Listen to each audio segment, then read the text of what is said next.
안녕하세요. 김현정입니다. 이번 시간에는 사랑받는 것과 라이커블한 것의 한 끗 차이인 질투에 대해서 알아보도록 하겠습니다. 마이클 잭슨은 왜 그렇게 비참하게 죽었을까요?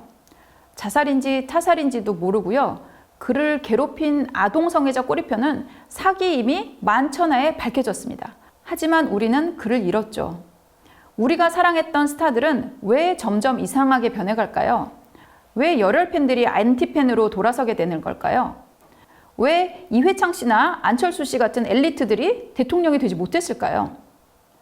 젊은 나이에 대통령이 된 명문가 하버드 출신의 미녀 부인을 두었던 케네디 대통령 왜 암살을 당했을까요? 평화를 노래하던 존 레논은 왜 팬에게 총살을 당했을까요? 미국 명문대학인 스탠포드 대학 출신 래퍼인 타블로는 왜 진실을 요구받으며 분노의 대상이 되었을까요? 대중이 사랑했던 그들은 결국 대중에 의해서 비극적 결말을 맞게 되었습니다. 그들은 사람들의 강렬한 사랑을 이끌어내는 러버빌러티를 가진 사람들이었어요. 하지만 이것이 라이커빌러티로 전환되지 못했던 거죠. 사랑은 질투를 포함하고 있습니다. 우리가 사랑하는 사람은요, 내가 가지지 못한 그 무언가를 가진 사람들인 경우가 되게 많아요. 사람들은 이럴 경우에 동일시를 합니다. 내가 그 사람을 사랑함으로 해서 그 사람이 된 것 같은 그런 느낌을 갖는 거죠. 하지만 이게 영원히 지속되지 않아요. 어느 순간 정신이 번쩍 듭니다. 그러면서 나는 그가 아니라는 걸 깨닫습니다. 그러면서 내가 그 사람을 이제 좋아하면서 면면이 알게 되었던 그런 모든 면들이 사실은 질투의 대상이 되는 거죠. 그 사람이 가지고 있는 재능, 그리고 명성과 돈, 그리고 그 사람의 행복한 가정생활이라든가 이런 것들, 그런 것들은 내가 가진 게 아니구나. 이것이 정신이 번쩍 드는 순간이 있어요. 그리고 이제는 내가 사랑을 주었었던 그것 자체에도 사실은 질투를 느끼고 분노를 느끼게 됩니다. 내가 어떤 사람을 질투를 하면 보통은 그 주변에 그를 질투하는 사람들이 또 있게 마련이에요. 그러다 어떤 계기가 생기게 되면 정말 주변에 살리에르 같은 사람들이 막 나타나서 저 사람은 이런 나쁜 사람이야 막 이런 바람을 일으키게 됩니다. 그러면 사람들은 거기에 또 홀딱 넘어가죠. 진실이 아닌 걸 알면서도 넘어가고 싶어요. 왜냐? 너무 배가 아프니까. 우리는요, 사실은 다 사랑받고 싶어요. 그래서 이 사랑받고 싶은 그 욕구가 크기 때문에 누군가를 사랑을 하는 건데 결국엔 그게 좌절이 되게 되면서 질투로 변하게 되는 거죠. 이 사랑이라는 것은 부모 자식과 같은 그런 특수한 사이를 제외하고는 그 생명이 길지 않습니다. 심지어는 부모 자식 간에도 질투가 있어요.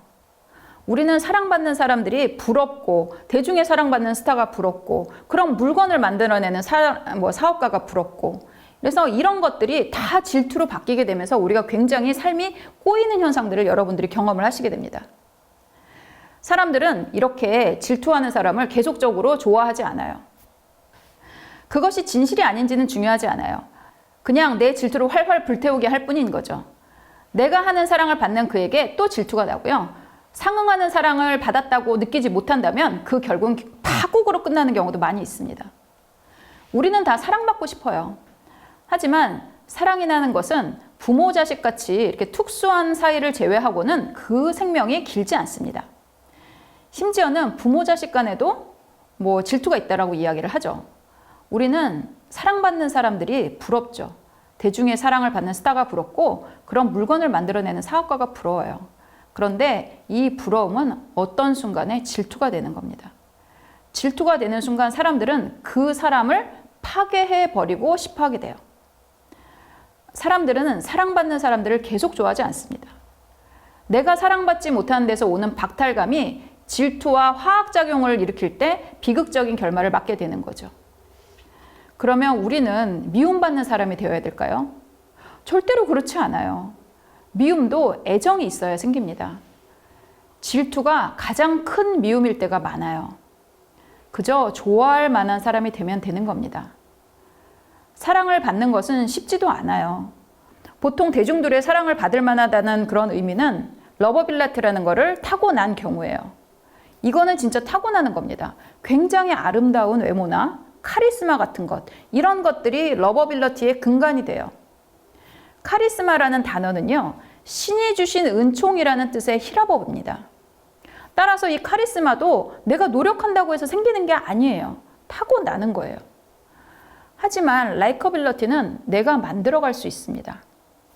타고난 것을 잘 다듬어서 라이커빌러티를 만들 수 있고, 그리고 이것은 노력의 산물이 돼요.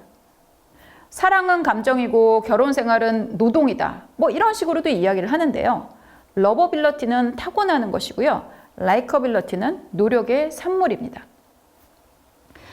러버빌러티를 타고났더라도 그것을 이 라이커빌러티로 바꾸지 않으면 굉장히 위험한 일이 생겨요. 타고난 러버빌러티가 없어도 라이커빌러티를 만들 수는 있어요. 박지성 선수는 잘생기진 않았죠.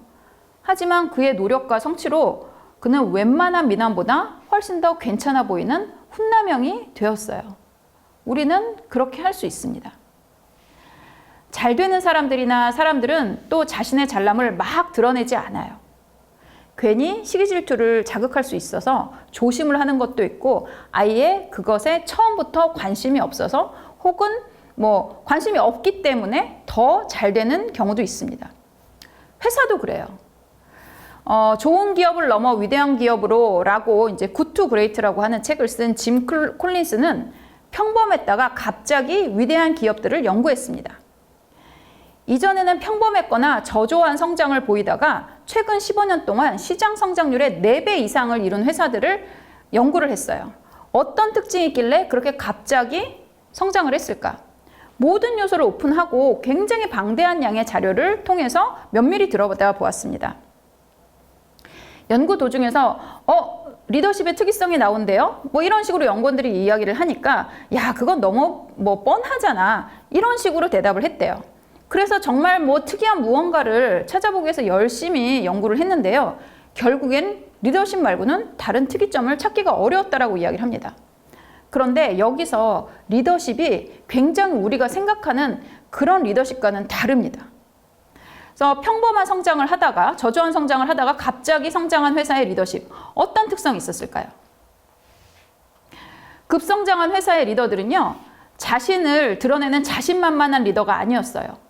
오히려 자신을 드러내는 것을 극도로 싫어하는 부끄러움을 굉장히 많이 타는 샤이한 리더였다라고 이야기를 해요.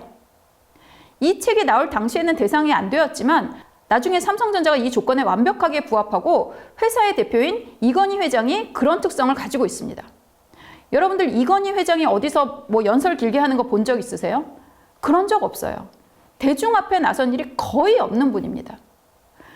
심지어 이 연구의 한 대상이 되었던 어떤 CEO는 이것에 대해서 인터뷰를 한 것이 부담이 돼서 다음날 심장마비로 죽기도 했대요.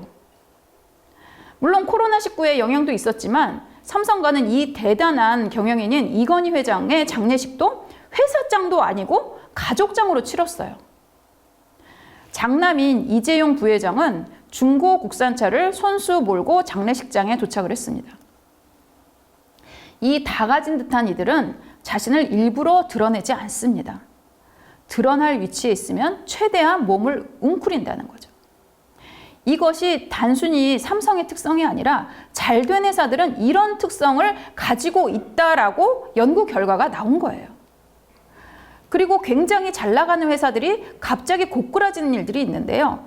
그럴 때를 잘 들여다보면 특징 중 하나가 랜드마크 건물을 짓는 겁니다.